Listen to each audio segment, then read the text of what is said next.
Terima kasih pemirsa masih bersama kami di Halo Indonesia. Bantuan dana program Indonesia Pintar atau PIP menimbulkan berbagai polemik di institusi pendidikan saat ini. Tengah viral di media sosial, beberapa sekolah di Jabodetabek mendapati dugaan pungli pada bantuan dana tunai untuk peserta didik. Kementerian Pendidikan Dasar dan Menengah mewanti-wanti semua pihak agar tidak menyalahgunakan dana program Indonesia Pintar.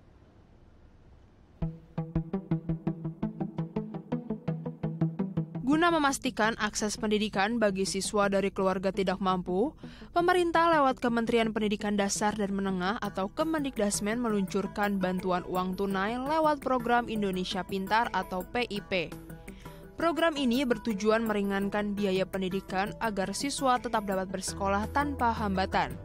Namun nyatanya, dana bantuan PIP ini menimbulkan berbagai polemik di institusi pendidikan. Seperti beberapa sekolah di kota Cirebon, Depok, dan Bogor, didapati dugaan pungli dana PIP.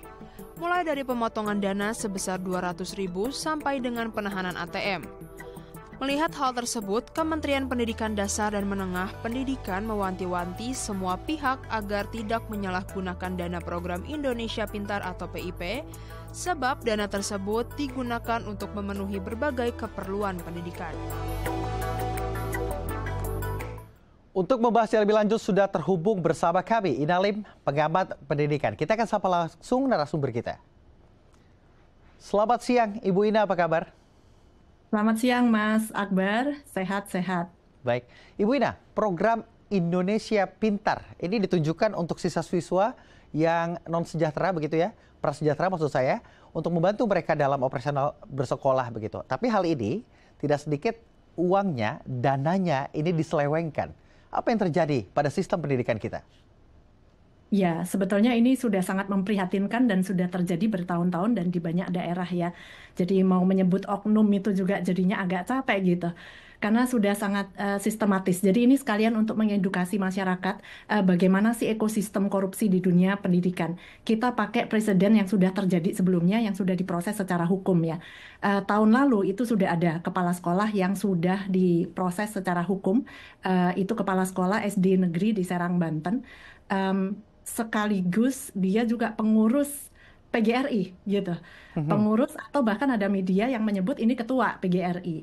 Nah, jadi anggaran PIP itu dia meminta kepala sekolah ada sekitar 30-an kepala sekolah di daerah Serang, Banten itu untuk mengajukan anggarannya ke DPR RI Komisi 10. Nah, kemudian dia bekerja sama dengan calo yang merupakan teman dekat katanya dari staf ahli di Komisi 10 DPR RI. Nah, kemudian anggarannya disetujui untuk 31 sekolah dan itu dijanjikan pembagian kompensasi atau komisi ya, 60% untuk sekolah, bilangnya sarana prasarana, padahal PIP itu untuk siswa, bukan sarana prasarana. Nah, kemudian yang 40% ini untuk mereka gitu ya, dibagi-bagi, ada yang dapat 30%, 10% dan lain-lain. Dan itu jumlahnya sangat besar. Kalau kita lihat anggaran PIP 2024 itu 13,4 triliun. Dan kalau kita lihat top 3 yang terbesar itu Jawa Barat memang 1,1 triliun, kemudian Jawa Tengah 800-an miliar, Jawa Timur 700-an miliar. Jadi ini ekosistem yang menurut saya sudah sangat kok membudaya sekali gitu. Tapi memang tidak semua guru ya kotor. Masalahnya, jadi secara prinsip nih Mas Akbar, dunia pendidikan itu kan nggak boleh diisi oleh orang-orang yang cacat moral ya. Jadi kalau sudah terbukti, itu harusnya mereka tidak boleh kembali atau berada di lingkungan pendidikan. Karena pendidikan dasar menengah itu fokus utamanya pendidikan karakter. Dan untuk secara efektif mendidik karakter itu lewat panutan. Jadi guru kencing berdiri, murid kencing berlari. Jadi kalau panutan karakternya seperti ini mau jadi apa generasi? Bagaimana muridnya begitu, Bu? Betul. Baik, ini kan kita lihat bagaimana tadi ada potongan kuenya, ada untuk pengajuannya adalah fasilitas dan sarana begitu yang memang sini seharusnya untuk dana tersebut berasal dari bantuan operasional sekolah kalau saya tidak salah. Artinya ini seharusnya ada akuntabilitas yang di mana siswa maupun orang tua ini mengetahui ini. Lalu mengapa hal ini terus terjadi seolah-olah ini menahun? Apakah ada celah yang juga diperhatikan oleh oknum-oknum tersebut?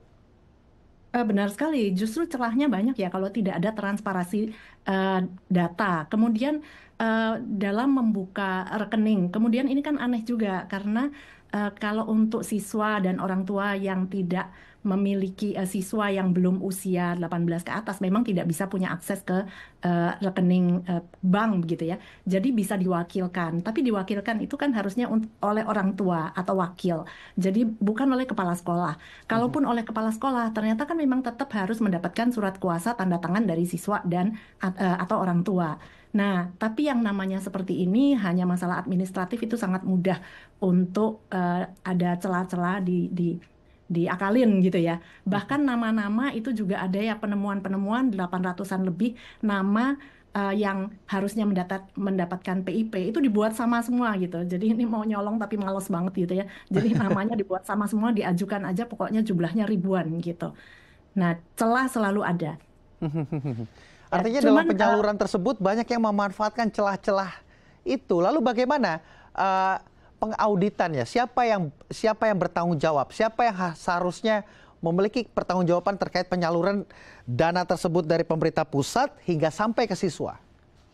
Ya, sebetulnya kan udah ada Pemda itu ya. Cuman masalahnya kalau di sini kita lihat tadi ekosistemnya semua ikut Ya. terlibat. Harusnya kan ada dari pihak luar kalau begitu gitu ya. Jadi harusnya ada lembaga independen yang memang di luar pemerintahan kan masa jeruk makan jeruk kalau memang yang melakukan di dalam. Nah, ya yang menjadi tanda tangannya besar bagi saya. Justru pagi ini mungkin sekarang masih berlangsung Ya. ada rapat koordinasi dari PGRI Karawang yang mengundang juga pengacara dan temanya itu membahas mau memperkarakan nih indikasi adanya pelecehan profesi guru oleh Oke. seorang content creator dalam hal ini sepertinya buron kan yang dimaksud karena mau membongkar kebobrokan ini penyelewengan anggaran ini. Nah, ini menjadi tanda tanya besar. Yang melecehkan profesi guru ini adalah oknum kepala sekolah, guru yang menyelewengkan anggaran, atau si content creator yang berusaha membongkar atau membersihkan dunia pendidikan dari oknum-oknum kotor. Nah, jadi ini menimbulkan pertanyaan, PGRI ada di pihak mana? Tidak hanya PGRI, saya juga menunggu statement pernyataan dari asosiasi guru yang lain juga yang mengecam keras adanya penyelewengan anggaran seperti ini. Tapi kita belum dengar itu, Mas Akbar. Baik, ini mengerikan sekali ya di era post-truth saat ini. Siapa saja bisa menjadi tersangka begitu ya. Artinya sesuatu hal yang benar di blow up malah mereka yang disalahkan. Ini tentu menarik. Bicara soal sistem pendidikan, ini bukan barang baru tentunya. Melihat bagaimana ada celah korupsi begitu ya di dunia pendidikan khususnya. Apakah hal ini bertahan menahun sehingga transparansi juga tidak tercipta, bahkan dana-dana yang seharusnya langsung diterima oleh siswa ini bisa dimainkan. Lalu apa yang harusnya dirubah? Apa yang harusnya segera diperbaiki? Tentunya pemerintah pusat ini bukan tidak melihat perjalanan ekosistem penyaluran pendidikan tentunya. Ya, saya apresiasi dari Kemendikbudristek yang sudah membuat kanal pelaporan. Tapi harus ada kelanjutannya gitu ya. Jadi kita nantikan transparansi, berapa jumlah laporan yang masuk. Tapi tentunya harus anonimus, siapa yang melaporkan itu harus dilindungi. Tidak boleh disiarkan karena mereka sering mendapat intimidasi dari pihak sekolah itu sendiri. Nah, tapi kita harus menanti juga laporan yang masuk itu dari sekolah mana saja. Kemudian setelah itu berapa yang ditindak. Jadi tidak hanya laporan masuk, tapi itu kita bisa mengukur kinerja Kemendikbudristek masyarakat. Ini kan mereka dibayar dengan uang pajak dari masyarakat ya. Jadi masyarakat berhak menilai kinerjanya. Jadi berapa yang berhasil ditangani. Dari situ baru kita bisa melihat perkembangan dunia pendidikan dalam hal membersihkan nih kebobrokan atau korupsi di dunia pendidikan. Ya, tentu kita semua berharap hal yang sama. Ibu Ina, ini kan jika dilihat terduga pelaku begini di-backingi begitu ya, ibaratnya di-backingi oleh salah satu organisasi besar terkait pendidikan, PGRI secara khusus begitu. Ini kan tentunya menjadi suatu hal yang mengkhawatirkan ya, bagaimana praktik ini terus berjalan. Lalu kalau Anda melihatnya sebagai pengamat pendidikan, apa yang mendorong mereka melakukan ini secara masif? Ya, sebetulnya korupsi itu bukan tindakan ya. Tindakan itu hanya masalah opportunity, peluang. Ya. Tapi korupsi itu akarnya adalah mental atau karakter. Jadi kalau karakternya memang pada dasarnya koruptif, itu begitu ada peluang dia akan ambil. Tapi kalau karakternya memang bersih, tidak, begitu ada peluang, dia dari awal tadi pada saat ada penawaran, mesti mengajukan ini nih anggaran untuk PIP kepala sekolah tadi. Ternyata ada 30-an kepala sekolah dan ternyata dari tahun lalu kasus ini yang 30 kepala sekolah ini kemana? Saat ini posisinya ada di mana? Tidak Hmm. diproses. Yang diproses tadi hanya satu, yang mana itu pengurus atau ketua PGRI-nya. Itu juga Dan tunggu viral ya Bu Ina?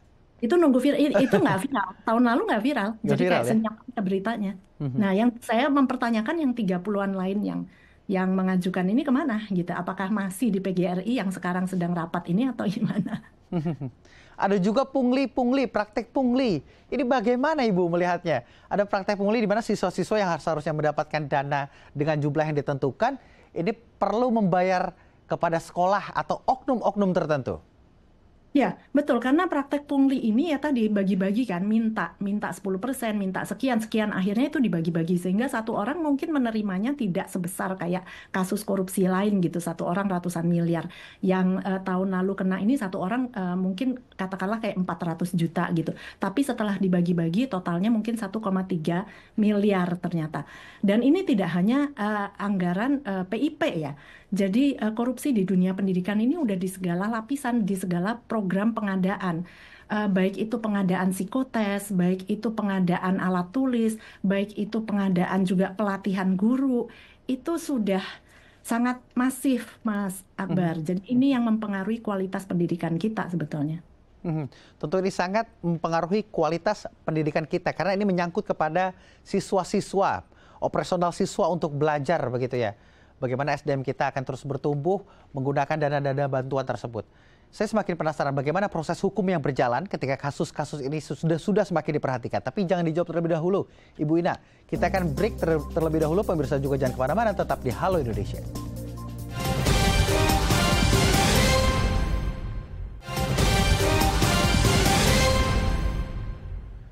Terima kasih pemirsa masih bersama kami di Halo Indonesia. Kita masih membahas terkait dana bantuan program Indonesia Pintar atau PIP bersama Ina Lim, pengamat pendidikan. Ibu Ina,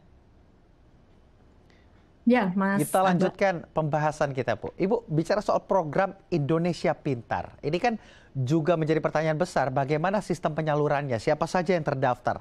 Jangan-jangan nanti salah lagi subsidinya. Jangan-jangan nanti salah lagi daftar namanya. Karena baru-baru ini, Ibu, viral, ada seorang selebgram begitu ya, ternyata tercatat, ini gayanya mewah, hidupnya di media sosial, ini hedon sekali, tapi tercatat sebagai siswa yang mendapatkan manfaat tersebut. Ya betul, karena tadi di mana ada pengajuan data, nama-nama itu kan sangat bisa dipalsukan atau bahkan tadi yang saya katakan hanya satu nama langsung di copy paste aja jadi 800-an, kesannya ada 800-an siswa yang diajukan padahal namanya satu. Kalau itu kan juga bisa tadi daftar namanya bukan anak-anak yang beneran membutuhkan, tapi hanya untuk sekedar diajukan jumlahnya besar 3 ribuan siswa yang dimintakan anggaran dan tidak pernah disampaikan. Ini yang menjadi permasalahan pokok juga. Artinya banyak sekali celah-celah dalam sistem penyaluran pendanaan ini. Lalu bagaimana melihat beberapa proses hukum yang berjalan? Apakah proses hukum yang berjalan ini sudah sesuai dan adil? Sehingga menjadi contoh untuk tindak-tindak kasus selanjutnya. Ya, sebetulnya masih sangat minim ya penegakan hukumnya. Bahkan tadi ya ada yang sudah diproses yang tahun lalu, itu beritanya juga kayak berhenti begitu saja. Cuman dibilang ini bisa ditindak, divonis maksimal 20 tahun penjara. Tapi kenyataannya berapa itu saya nggak mendengar lagi beritanya, senyap begitu saja. Dan kasus-kasus korupsi lain di dunia pendidikan juga sama. Em, Mereka hanya bilang ini nanti bisa diproses atau misalnya dana dikembalikan. Kalau untuk yang anggaran PIP ini kan akhirnya cuma diminta kepala sekolah mengembalikan anggaran. Nah, setelah dikembalikan terus apa? Mereka masih menjabat sebagai kepala sekolah, Mhm. bahkan untuk guru pun menurut saya tidak layak tadi memberikan panutan seperti apa ke anak didik. Kalau patokan adalah moral begitu Bu ya? Pendidikan karakter itu harus ada panutan yang memang bersih ya. Kalau memang kita pengen membersihkan generasi yang berikutnya, Indonesia Emas. Sejauh mana sih Bu nominal dari PIP tersebut dapat membantu operasional khususnya bagi para siswa prasejahtera?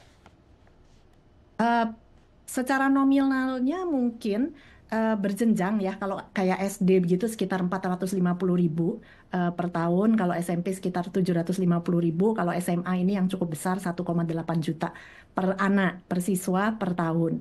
Jadi untuk mereka keluarga prasejahtera saya rasa sangat membantu ya untuk beli tas, beli peralatan perlengkapan untuk ke sekolah lah ya.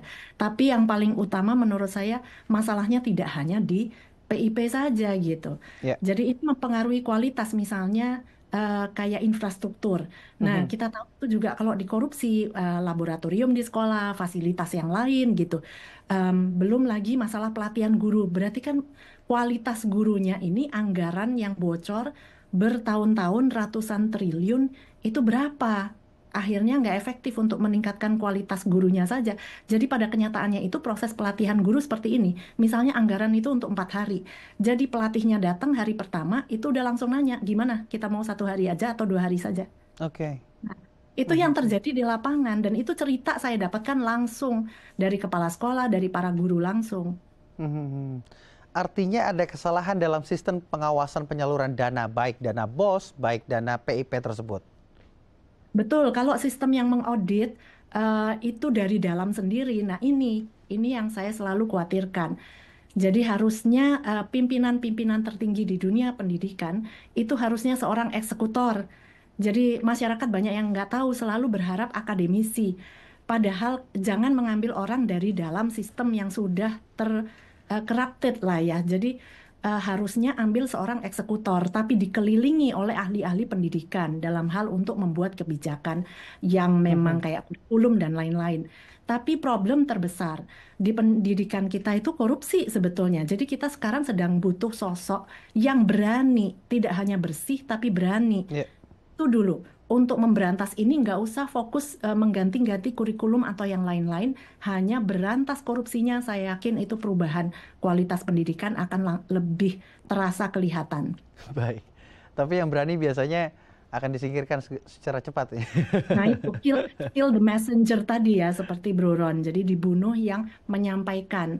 Justru, tapi bagi saya, kalau penegak hukum ini memang niat ya, malah lebih gampang. Kayak tadi sudah berkumpul kan di satu tempat rapat koordinasi. Nah, kita mulainya dari situ. Karena guru-guru yang bersih itu akan mendukung. Saya guru dan saya mendukung ini untuk diberantas.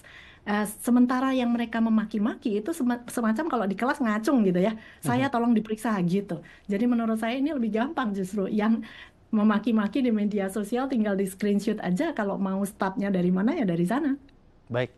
Ibu Ina, terakhir, pesan Anda menanggapi kebobrokan ekosistem penyaluran dana pendidikan di Indonesia? Ya, saya rasa kalau bahasa Jawa itu mungkin ada yang menggambarkan secara lebih tepat ya, nguras blumbang nganggo banyu resik, membersihkan kolam kotor dengan air bersih. Harus digelontor dulu karena ini masalah sudah mental. Jadi memang sangat menyakitkan, tapi kalau kolamnya ini sudah dibersihkan dari orang-orang kotor, bukan profesinya ya. Di setiap profesi ada orang bersih, ada orang kotor.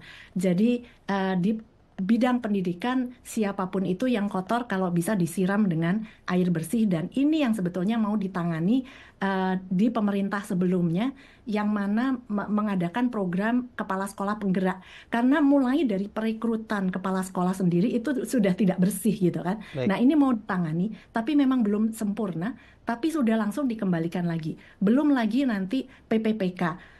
Ini juga baru diubah lagi automatic renewal gitu, padahal harusnya kan berbasis kinerja. Kemudian belum lagi masalah survei lingkungan belajar yang tadinya kita bisa predictive analysis di lingkungan mana yang banyak terjadi korupsi misalnya. Dan ini juga masih menjadi tanda tanya saya bagi Kemendikbudrismen untuk dijawab apakah survei lingkungan belajar ini akan dilanjutkan atau memang akan dimatikan. Nah, dari situ kita bisa melihat komitmen kementerian yang sekarang untuk memberantas korupsi di dunia pendidikan. Baik, kita sama-sama tunggu bagaimana komitmen Kemendikbudrismen dalam tentunya meningkatkan pengawasan terkait penyaluran pendanaan, karena ini bergantung pada generasi kita mendatang. Terima kasih Bu Ina telah berbagi bersama kami di Halo Indonesia. Selamat siang. Selamat siang. Pemirsa, usai jeda saya akan mengajak Anda melihat kemegahan kuil Hindu terbesar se-Asia Tenggara. Jangan kemana-mana, tetap di Halo Indonesia.